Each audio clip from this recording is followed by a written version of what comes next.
Discovery dream ಚಾನಲ್ಗೆ ಸುಸ್ವಾಗತ. ಇವತ್ತಿನ ದಿನ ಕರಳ ಯಾವ ಥರ ವಾಶ್ ಮಾಡೋದು ಅದರ ವಿಧಾನ ಹೆಂಗೆ ನಿಮಗೆ ತೋರಿಸ್ಕೊಡ್ತಾ ಇದ್ದೀನಿ. ಆಲ್ರೆಡಿ ಕರಳನ ಇಲ್ಲಿಗೆ ರಾತ್ರಿ ಫುಲ್ ಓವರ್ ನೈಟ್ ನೆನೆಯೋಕ್ಕಿದೆ, ಅದನ್ನು ತೆಗೆದಿದ್ದೀನಿ.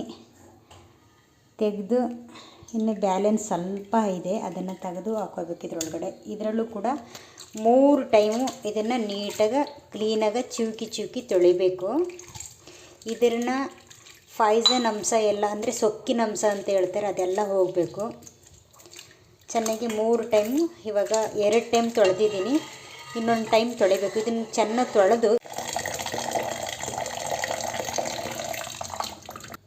ಇದು 4ನೇ ಟೈಮ್ಗೆ ನಾನು ವಾಶ್ ಮಾಡ್ತಾಯಿದ್ದೀನಿ. ನೀಟಾಗಿ ವಾಶ್ ಮಾಡಬೇಕು. ವಾಶ್ ಮಾಡಿ ಚೆನ್ನಾಗಿ ಹಿಂಡಿ ಒಂದು ಬೇರೆ ಪಾತ್ರೆಯನ್ನು ಟ್ರಾನ್ಸ್ಫರ್ ಮಾಡ್ಕೋಬೇಕಾಗುತ್ತೆ. ನೀಟಾಗಿ ಚಿಮ್ಕಿ ತೊಳಿಬೇಕು, ಅಂದರೆ ಪ್ಯೂರ್ ನೀರು ಬರೋ ಥರ ನೋಡಿ, ಚೆನ್ನಾಗಿ ವೈಟ್ ನೀರು ಬರೋ ತನಕ ಇದನ್ನು ಚಿಮ್ಕಿ ಚೆನ್ನಾಗಿ ತೊಳೆದಿದ್ದೀನಿ. ಅದನ್ನು ಹಿಂಡ್ಬಿಟ್ಟು ಇವಾಗ ಹಾಕ್ತೀನಿ.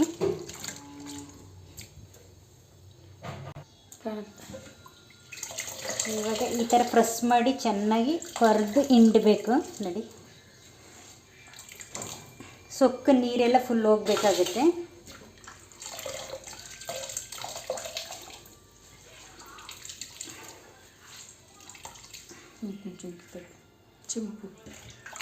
ಈ ಥರ ಚಿವುಕಿ ಚೆನ್ನಾಗಿ ಅದರ ರಸ ಎಲ್ಲ ಹೋಗ್ಬೇಕು, ಸೊಕ್ಕಿನ ರಸ ಎಲ್ಲ ಹೋಗ್ಬೇಕು. ಈ ಥರ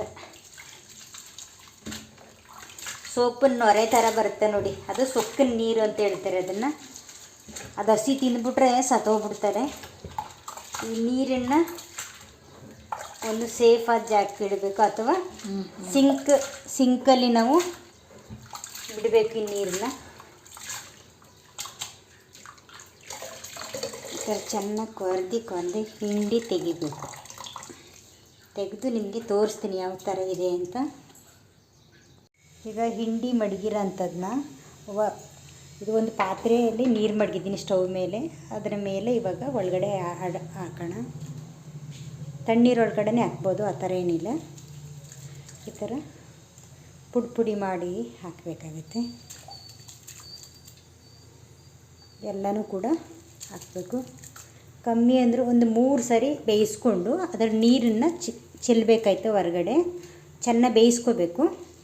ಒಂದು 10 ನಿಮಿಷ 5 ನಿಮಿಷ ಬೇಯಿಸ್ಕೊಂಡು ಅದರ ಸೊಕ್ಕಿನ ನೀರನ್ನು ನಾವು ಹೊರಗಡೆ ಚೆಲ್ಲಬೇಕಾಗುತ್ತೆ.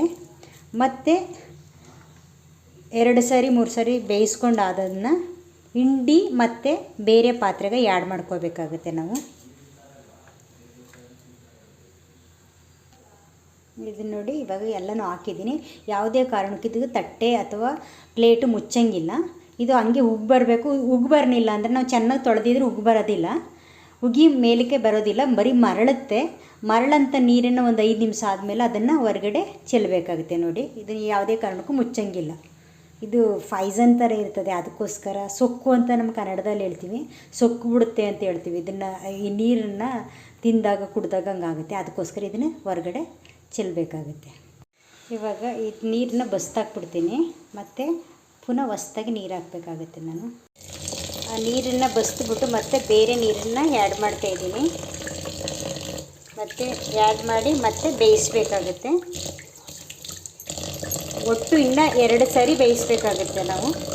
ಇದು 3ನೇ ಟ್ರಿಪ್ ಬೇಯಿಸ್ತಾ ಇರೋದು ನೋಡಿ. ಪುನಃ ಹೊಸ ನೀರು ಹಾಕಿದ್ದೀನಿ. 2ನೇದು ನಿಮಗೇನು ತೋರಿಸಲಿಲ್ಲ, ಮತ್ತು ಇದು 3ನೇದು ಹಾಕಿದ್ದೀನಿ. ಇದು 3ನೇದಾದಮೇಲೆ ಪುನಃ ಈ ನೀರು ಚೇಂಜ್ ಮಾಡಿಬಿಟ್ಟು ಮತ್ತು ಹಿಂಡಿ ಮತ್ತು ಬೇರೆದಕ್ಕೆ ಆ್ಯಡ್ ಮಾಡಬೇಕಾಗುತ್ತೆ. ಇದು 3ನೇ ಟ್ರಿಪ್ಪು ಚೆನ್ನಾಗಿ ಬಾಯ್ಲ್ ಆಗಿದೆ. ಈಗ ರಿಮೂವ್ ಮಾಡಬೇಕು. ಸ್ಟವ್ ಬಂದ್ ಮಾಡ್ತಾಯಿದ್ದೀನಿ. ಇವಾಗ ನೋಡಿ, ಈ ಥರ ನೀರನ್ನು ರಿಮೂವ್ ಮಾಡಬೇಕಾಗುತ್ತೆ. ಒಂದು ಪಾತ್ರೆಗೆ ಅದರ ಮೇಲೆ ಅಂದರೆ ಮುಸ್ಕಾಕಿ, ಅಂದರೆ ಪ್ಲೇಟ್ ಹಾಕಿ ಜೋಪಾನ, ಕೈ ತುಂಬ ಮರಳಿರೋ ಅಂಥದ್ದು, ಅದನ್ನು ನೀರನ್ನು ಸೋರಿಸ್ಬೇಕು. ಮತ್ತು ಥಂಡ ನೀರನ್ನು ಹಾಕಬೇಕಾಗುತ್ತೆ. ನೀರು ರಿಮೂವ್ ಮಾಡಿ ಮತ್ತೆ ಬೇರೆ ನೀರು ಹಾಕಿದ್ದೀನಿ. ಇದು ಸ್ವಲ್ಪ ಥಂಡ ಆದಮೇಲೆ ಹಿಂಡ್ಬಿಟ್ಟು ಸಾಂಬಾರು ಒಳಗಡೆ ಹಾಕಬೇಕಾಗುತ್ತೆ. ಕಾಳು ಬೇಯಿಸಿದ್ದೀನಲ್ಲ ಅದರೊಳಗಡೆ. ಈ ಬ್ಯಾಂಬೂ ಜೊತೆಯಲ್ಲಿ ನಾವು ಹಾಕಬೇಕಾದ್ರೆ ಇಲ್ಲಿ 3 ಥರದ ಕಾಳುಗಳು ತೊಗೊಂಡಿದ್ದೀನಿ. ಹುರುಳಿಕಾಳು, ಒಂದು ನೈಟು ಒಂದು 4 ಗಂಟೆ 5 ಗಂಟೆ ಉನಿ ಹಾಕಿದ್ರೆ ಸಾಕು. ಮತ್ತು ಕಡಲೆಕಾಳು, ಹೆಸರು ಕಾಳು ನೋಡಿ, ಇದನ್ನು ಚೆನ್ನಾಗಿ ಸೋಸ್ಕೊಂಡು ಕ್ಲೀನ್ ಮಾಡಿಕೊಂಡು ಉನಿ ಹಾಕಿದ್ದೆ. ಜೊತೆಗೆ ಹಲಸಿನ ಬೀಜ ತೊಗೊಂಡಿದ್ದೀನಿ. ಇದನ್ನು ಸಿಪ್ಪವನ್ನು ಸುಲಿದುಬಿಟ್ಟು, ಹಲಸಿನ ಹಣ್ಣಿನ ಸಿಪ್ಪೆ ಸುಲಿದುಬಿಟ್ಟು ಅದನ್ನು ಕುಟ್ಟಿ ಸ್ವಲ್ಪ ಸಿಲ್ದಿದ್ದೀನಿ ಸಿಪ್ಪನ್ನು ನೋಡಿ. ಇವಾಗ ಈ ಥರ ಮಾಡ್ಕೊಂಡಿದ್ದೀನಿ. ತೊಳೆದ್ಬಿಟ್ಟು ಒಂದು ಕಡೆ ಹಾಕ್ಕೋಬೇಕು. ಇದನ್ನು ಚೆನ್ನಾಗಿ ಬೇಯಿಸಬೇಕಾಗುತ್ತೆ, ಅದಕ್ಕೆ ಸಪ್ರೇಟ್ ಇಟ್ಕೊಂಡಿದ್ದೀನಿ. ಇವಾಗ ನೀಟಾಗಿ ತೊಳೆದಿಟ್ಟಿದ್ದೀನಿ ನೋಡಿ. ಎಲ್ಲ ಕಾಳುಗಳು ನೀಟಾಗಿ ತೊಳೆದಿಟ್ಟಿದ್ದೀನಿ. ಕಡಲೆಕಾಳು, ಹುರುಳಿಕಾಳು ಮತ್ತು ಹೆಸರು ಕಾಳು, ಇವು ಮೂರನ್ನು ತೊಳೆದಿಟ್ಕೊಂಡಿದ್ದೀನಿ. ಮತ್ತು ಹಲಸಿನ ಬೀಜ ನೋಡಿ, ಹಲಸಿನ ಬೀಜ ಇದನ್ನು ತೊಳೆದಿಟ್ಕೊಂಡಿದ್ದೀನಿ. ಮತ್ತು ಸಾಂಬಾರ್ಗೆ ಹಾಕಬೇಕಾಗತ್ತೆ. ಆಡಿಸ್ಲಿಕ್ಕೆ ಅಂತ ಈರುಳ್ಳಿ ಒಂದು ಒಗ್ಗರಣೆ ಕೊಡೋಕ್ಕೆ, ಬೆಳ್ಳುಳ್ಳಿ ಮತ್ತು ಕರಿಬೇವಿನ ಸೊಪ್ಪು, ಒಣಮೆಣ್ಸಿನ್ಕಾಯಿ, ತೆಂಗಿನಕಾಯಿ ಇಷ್ಟನ್ನು ಆಡಿಸ್ಕೋಬೇಕಾಗುತ್ತೆ. ಮತ್ತು ಟೊಮೊಟೊ ಬದಲಿಗೆ ನಾನು ಮಾವಿನ ಹಣ್ಣು ತೊಗೋತಾ ಇದ್ದೀನಿ. ಅದನ್ನು ಹಿಂಡಿ ಇಟ್ಟಿದ್ದೀನಿ, ಅದನ್ನು ನಿಮ್ಗೆ ತೋರಿಸ್ತೀನಿ. ನಾನು ಮಾವಿನ ಹಣ್ಣಿನ ರಸ ತೊಗೊಂಡಿದ್ದೀನಿ, ಇದನ್ನೇ ಆ್ಯಡ್ ಮಾಡ್ತಾಯಿದ್ದೀನಿ. ಕುಕ್ಕರ್ ಇಟ್ಟಿದ್ದೀನಿ ಸ್ಟವ್ ಮೇಲೆ. ಇವಾಗ ಆಯಿಲನ್ನು ಆ್ಯಡ್ ಮಾಡಬೇಕು. ಈಗ ಒಂದು ಸೋಟು ಎಣ್ಣೆನ ಆ್ಯಡ್ ಮಾಡ್ತಾಯಿದ್ದೀನಿ. ಅದನ್ನು ಸ್ವಲ್ಪ ಕಾಯಿಲಿ. ಒಂದು ಚಮಚ ಅಷ್ಟು ಸಾಸಿವೆಯನ್ನು ಆ್ಯಡ್ ಮಾಡ್ತಾಯಿದ್ದೀನಿ. ಹಾಗೆ ಕರಿಬೇವನ್ನು ಆ್ಯಡ್ ಮಾಡ್ತಾಯಿದ್ದೀನಿ. ಹಾಗೆ ಒಣಮೆಣಸಿನ್ಕಾಯಿನ ಒಗ್ಗರಣೆ ಮಾಡಿರೋದೇ ಮೊದಲು ಅದನ್ನು ಆ್ಯಡ್ ಮಾಡ್ತಾಯಿದ್ದೀನಿ. ಈಗ ಚಿಟ್ರು ಪಟ್ರು ಅಂತ ಸಾಸಿವೆ ಎಲ್ಲ ಚೆನ್ನಾಗಿ ಫ್ರೈ ಆಗಿದೆ. ಇವಾಗ ಸ್ವಲ್ಪ ಬೆಳ್ಳುಳ್ಳಿಯನ್ನು ಹೆಚ್ಚಿರೋಂಥದ್ದನ್ನ ಹಾಕ್ತಾಯಿದ್ದೀನಿ. ಆಲ್ರೆಡಿ ಸಾಂಬಾರ್ಗೆ ಹಾಕಿದ್ದೀನಿ ನಾನು ಆಡ್ಸೋಕ್ಕೆ. ಅದಕ್ಕೆ ಒಗ್ಗರಣೆ ಕೊಡೋಕ್ಕೋಸ್ಕರ ಸ್ವಲ್ಪನೇ ಹಾಕಿದ್ದೀನಿ.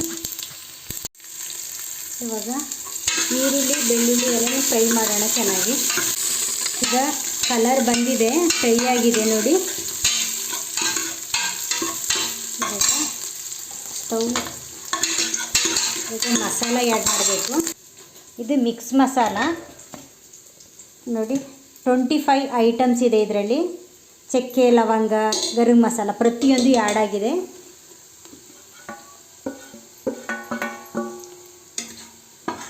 ಇದನ್ನು ಸ್ವಲ್ಪ ಫ್ರೈ ಮಾಡೋಣ.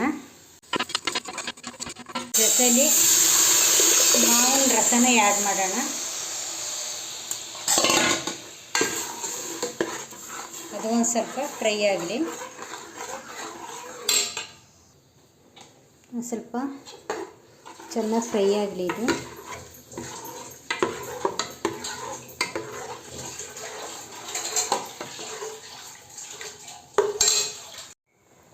ಇವಾಗ ರುಬ್ಬಿರೋಂಥ ಕಾಯಿ ಮತ್ತು ಈರುಳ್ಳಿನ ಆ್ಯಡ್ ಮಾಡ್ತಾಯಿದ್ದೀನಿ. ಚೆನ್ನಾಗಿ ಮಸಾಲೆ ಮಿಕ್ಸ್ ಆಗಲಿ. ಇಷ್ಟು ಗಟ್ಟಿ ಇದೆ. ಆಮೇಲಿಂದ ನೀರು ಆ್ಯಡ್ ಮಾಡ್ಕೋಬೇಕಾಗುತ್ತೆ. ಇವಾಗ ಬೇಯಿಸ್ಲಿಕ್ಕೆ ಕಾಳನ್ನು ಜೊತೆಲಿ ಆ್ಯಡ್ ಮಾಡ್ತೀನಿ. ನೆನೆಸಿರಿ ಇಟ್ಟಿರೋ ಅಂಥದ್ದನ್ನ ತೆಗೆದು ಹುರುಳಿಕಾಳು, ಹೆಸರು ಕಾಳು ಮತ್ತು ಕಡಲೆಕಾಳು ಮತ್ತು ಹಲಸಿನ ಬೀಜ ಇಷ್ಟನ್ನು ಚೆನ್ನಾಗಿ ಬೇಯಿಸಬೇಕು.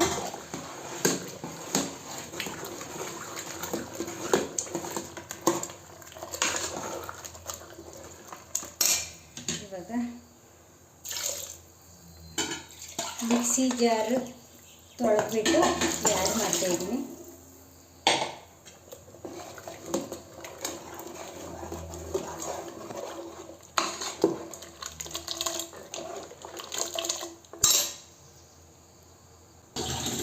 ರುಚಿಗೆ ತಕ್ಕಂತೆ ಉಪ್ಪನ್ನು ಆ್ಯಡ್ ಮಾಡ್ತಾಯಿದ್ದೀನಿ.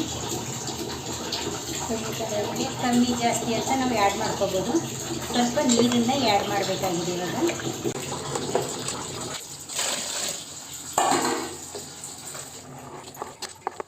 ಸಾಕು, ಇಷ್ಟು ಗಟ್ಟಿ ಸಾಕು.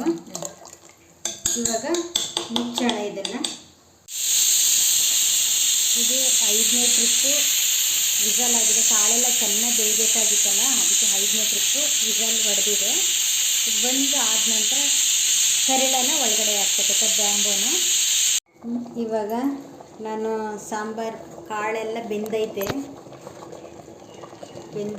ಇದನ್ನು ಬಿಡೋ ಹಿಡ್ಕೊಂಡು ಇವಾಗ ಹಿಂಡ್ಬಿಟ್ಟು ಕರಿಳನ್ನು ಹಾಕ್ತಾಯಿದ್ದೀನಿ.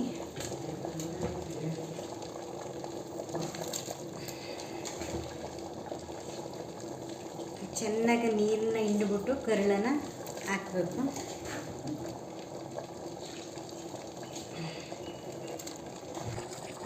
ಎಲ್ಲನೂ ಕೂಡ ನೀಟಾಗಿ ಹಾಕಬೇಕಾಗತ್ತೆ.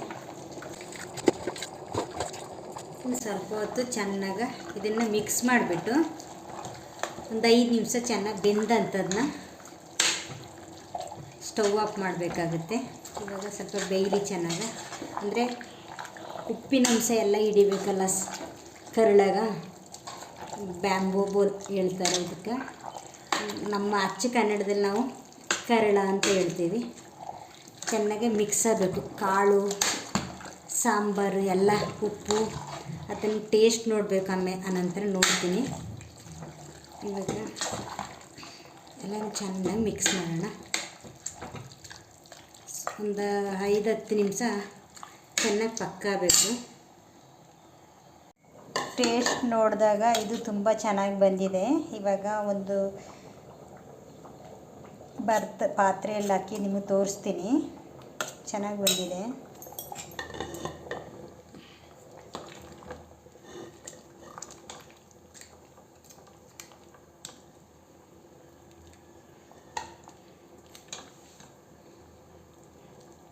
ಎಲ್ಲ ಥರದ ಕಾಳು ಮತ್ತು ಕರಳ ಎರಡು ಮಿಕ್ಸ್ ಮಾಡಿದ್ದೀನಿ. ನಿಮಗೆ ಯಾವ ಥರ ಗಟ್ಟಿ ಬೇಕೋ ತೆಳ್ಳಗೆ ಬೇಕೋ ಅದು ನಿಮ್ಮ ಅಭಿಪ್ರಾಯ, ನಿಮಗೆ ಸೇರಿದ್ದು. 10 ನಿಮಿಷ ಚೆನ್ನಾಗಿ ಬೆಂದಿದೆ. ಅದು ಸ್ಟವ್ ಆಫ್ ಮಾಡಬೇಕು. ರೆಡಿಯಾಗಿದೆ ಸಾಂಬಾರು. ನಿಮಗೆ ಈ ವಿಡಿಯೋ ಇಷ್ಟ ಆದರೆ ಲೈಕ್ ಮಾಡಿ, ಶೇರ್ ಮಾಡಿ, ಕಮೆಂಟ್ ಮಾಡಿ, ಸಬ್ಸ್ಕ್ರೈಬ್ ಆಗೋದನ್ನ ಮರಿಬೇಡಿ. ನೆಕ್ಸ್ಟ್ ವಿಡಿಯೋದಲ್ಲಿ ಹಿಂಗೆ ಸಣ್ಣ ವಿಡಿಯೋ ದೊಡ್ಡ ವಿಡಿಯೋ ಮಾಡಿ ನಿಮಗೆ ತೋರಿಸ್ತೀನಿ. ಇದನ್ನು ಹಾಗೆ ತಿಂದರೂ ಚೆನ್ನಾಗಿರುತ್ತೆ, ಚಪಾತಿ ಜೊತೆಲಿ ತಿಂದರೂ ಚೆನ್ನಾಗಿರುತ್ತೆ, ಅನ್ನ ಸಾಂಬಾರು ಜೊತೆಲಿ ತಿಂದರೂ ಚೆನ್ನಾಗಿರುತ್ತೆ, ಮುದ್ದೆ ಜೊತೆಲಿ ತಿಂದರೂ ಚೆನ್ನಾಗಿರುತ್ತೆ ನೋಡಿ.